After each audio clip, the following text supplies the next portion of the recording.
ಮಂಗಳೂರಲ್ಲಿ ಮದುವೆ ಅಥವಾ ವಿಶೇಷ ಆಚರಣೆ ಇರುವಾಗ ಈ ಥರ ಫ್ರೂಟ್ಸ್ ಕರಿ ಅಂತ ಮಾಡ್ತಾರೆ. ತುಂಬ ಟೇಸ್ಟಿಯಾಗಿರುತ್ತೆ. ಇದು ಸಿಹಿಯಾಗಿರುವ ಕರಿ ಮತ್ತು ಇದನ್ನು ಗ್ಯಾಸಲ್ಲಿ ಬಿಸಿ ಮಾಡಬೇಕು ಅಂತ ಇಲ್ಲ. ಕೇರಳದಲ್ಲಿ ಓಣಮಲ್ಲಿ ಕೂಡ ಮಾಡ್ತಾರಂತೆ. ಬನ್ನಿ ನೋಡೋಣ ಹೇಗೆ ಮಾಡೋದು ಅಂತ.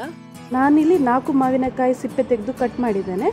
ಅದಕ್ಕೆ 2 ಆ್ಯಪಲ್ ಹಾಕಿ ಕಟ್ ಮಾಡಿಕೊಂಡು ಹಾಕಿ, ಆಮೇಲೆ ಗ್ರೀನ್ ಗ್ರೇಪ್ಸ್ ಹಾಕಿದ್ದೇನೆ, ದ್ರಾಕ್ಷಿ. ನೀವು ಕಪ್ಪು ದ್ರಾಕ್ಷಿ ಕೂಡ ಹಾಕ್ಬೋದು.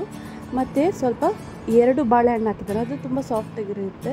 ಯೂಶ್ವಲಿ ಇದಕ್ಕೆ ಹಾರ್ಡ್ ಆಗಿರುವಂತಹ ಫ್ರೂಟ್ಸೇ ಹಾಕೋದು. ಪೈನಾಪಲ್ ಇದ್ದರೆ ಬೆಸ್ಟ್. ಸೊ ಪೈನಾಪಲ್ ಕೂಡ ಕಟ್ ಮಾಡಿ ಹಾಕಿ, ಮತ್ತು 2 ಮೆಣಸಿನಕಾಯಿ ಮತ್ತು ಬೆಲ್ಲ, ಉಪ್ಪು ಹಾಕಿ ಚೆನ್ನಾಗಿ ಮಿಕ್ಸ್ ಮಾಡಬೇಕು. ಈ ಫ್ರೂಟ್ಸ್ ಕರಿ ಸ್ವೀಟ್ ಆಗಿರುತ್ತೆ. ಸೊ ನಿಮಗೆ ಎಷ್ಟು ಸ್ವೀಟ್ ಬೇಕು ಅಂತ ನೋಡಿ ಹಾಕಿ.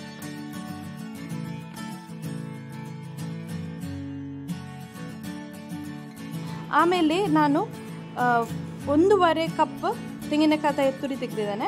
ಅದನ್ನು ಮಿಕ್ಸರಲ್ಲಿ ಹಾಕಬೇಕು ಈಗ ನೀವು. ಸೊ ಮಿಕ್ಸರಲ್ಲಿ ಹಾಕಿ ಈಗ ಇದಕ್ಕೆ ಸ್ವಲ್ಪ ಸಾಸಿವೆ ಹಾಕೋಣ. ಸೊ ನಾನು 3 ಟೀ ಸ್ಪೂನ್ ಸಾಸಿವೆ ಹಾಕಿದ್ದೇನೆ.